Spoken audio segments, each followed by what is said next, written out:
Today, I'm about to introduce episode 100 of Wildlife Wednesday. So sit back, relax, and enjoy. Yes, it's episode 100 of Wildlife Wednesday. So I'm just going to do a little bit of a recap over some of those episodes, have a look at some of them, and share a few memories of what's been happening, because I really can't believe that I've made 100 episodes of this. But yes, I have made 100 episodes, and I've shared a lot of video clips and stills of my favourite people, places and species. And I'll begin this episode with an aerial view of my favourite river, the Dodder, as it flows toward the upper lake in the beautiful valley of Glenasmole. The Dodder has been a constant feature of my YouTube journey, which meanders, like the river itself, never following a straight path or a definite script pattern, but rather jumping from one theme to another, from one place to another, and sharing stories and photos of the species and friends I shared the journey with. And I'll begin this landmark episode with clips of some of these friends who have contributed in one way or another in getting me to this point in my YouTube journey. And to each and every one I'd like to say thanks. Beginning with the former Tallaght Person of the Year, my good friend Donny Anderson. Donny still practices a lot of traditional farming methods, using tools from a bygone age, as you can see from these photos of him ploughing and saving hay. Another good friend who lives in the valley is Eddie Costello. Eddie is always a great source of information when it comes to the local wildlife, and he's willing to share his knowledge with anyone who cares to inquire. I've spoken many times about the bridges and weirs along the Dodder, so before I leave the beautiful valley of Glenasmole and travel further downriver, let me show you one of my favourite and also one of the smallest weirs, which is here in the valley, close to Donny's farm. This is a favourite spot for dippers and kingfishers, but having said that, to the keen observer, both of these beauties can be seen in most places along the river. Leaving Glenasmole, the Dodder travels down through Bornabrena and over another one of its many weirs at Oban, before flowing on through Firhouse, where it flows over one of its most spectacular weirs, whose name occasionally causes controversy, being called both Firhouse and Balrotherry Weir. But regardless of what it's called, it too is a popular spot, not only with our avian population, but with humans also. And so the river weaves its way onward towards the sea, but it still has a long way to go from here at Balrotherry through Templeogue and Rathfarnham, where I grew up. But before we get to the road I grew up on, I'd like to show you a short clip from a past episode where I talked about Bushy Park, a favourite haunt when we were kids. Now I'm standing on a bridge at the entrance, or one of the entrances rather, to Bushy Park, looking upriver towards Rathfarnham Shopping Centre, which is about a half mile up the road there. I'm just going to turn the camera around and look downriver. This is the bridge that I'm standing on.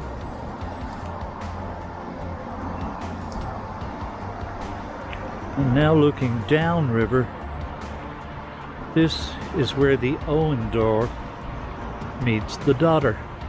And you can probably just see it creeping in the corner there, flowing down, and the two rivers become one.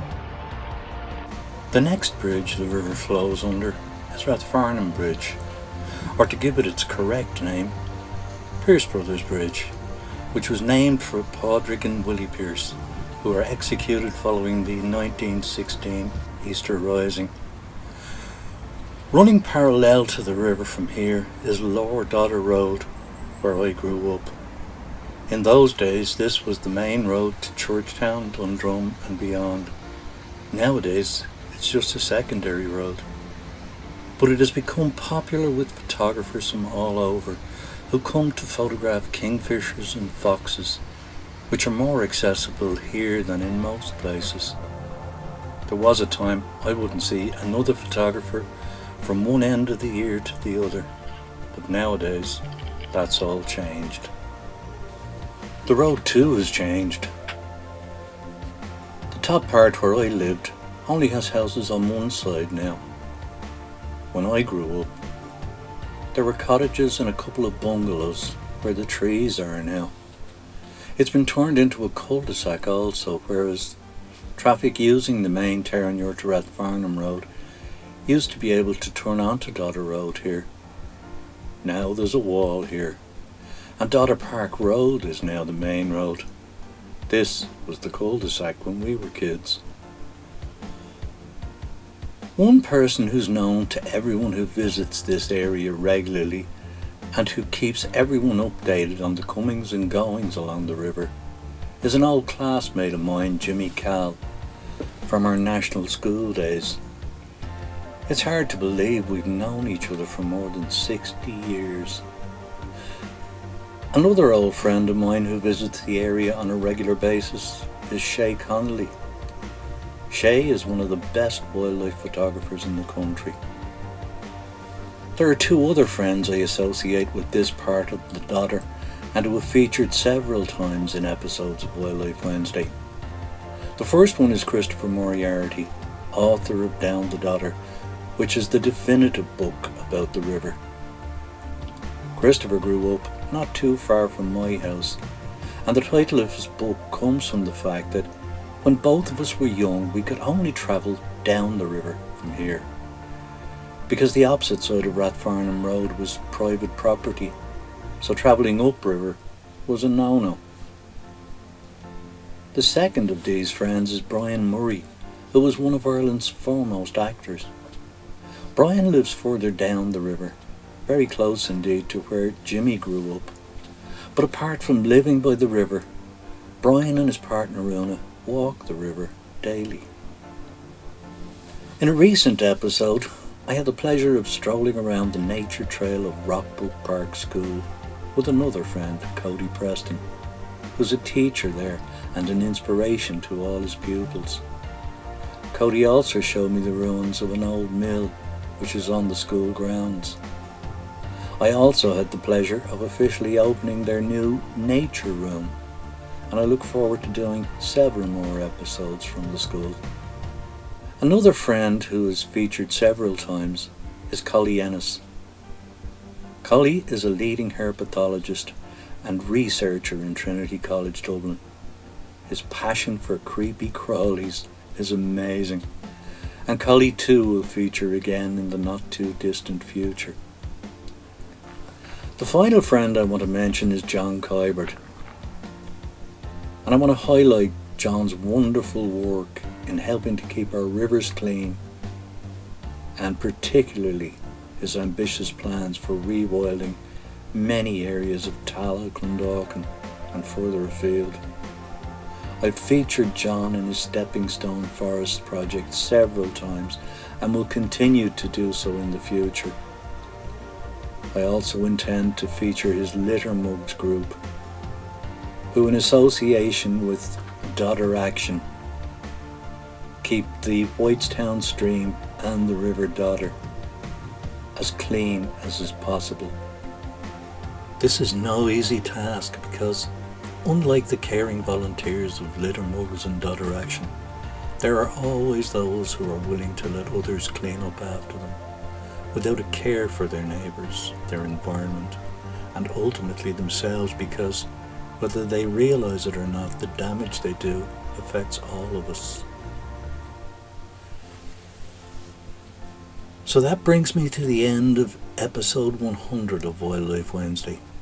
A quick look back at some of the people and places I've featured along the way, and all that without even touching on my African adventure. But I'll come back to that again for sure. In the meantime, I'll leave you with a slideshow of some of the great volunteers from Litter Mugs and Dodder Action in their continuing work to keep the environment clean for all of us.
Well, thanks again for watching Wildlife Wednesday, folks. I hope you enjoyed this week's episode, and if you did, I'd be grateful if you'd give it a like and subscribe to my channel. And when you do, don't forget to ring the bell so you're notified every time I upload new content. If you'd like to buy a copy of my safari book From Sunrise to Sunset, just follow the link below the video.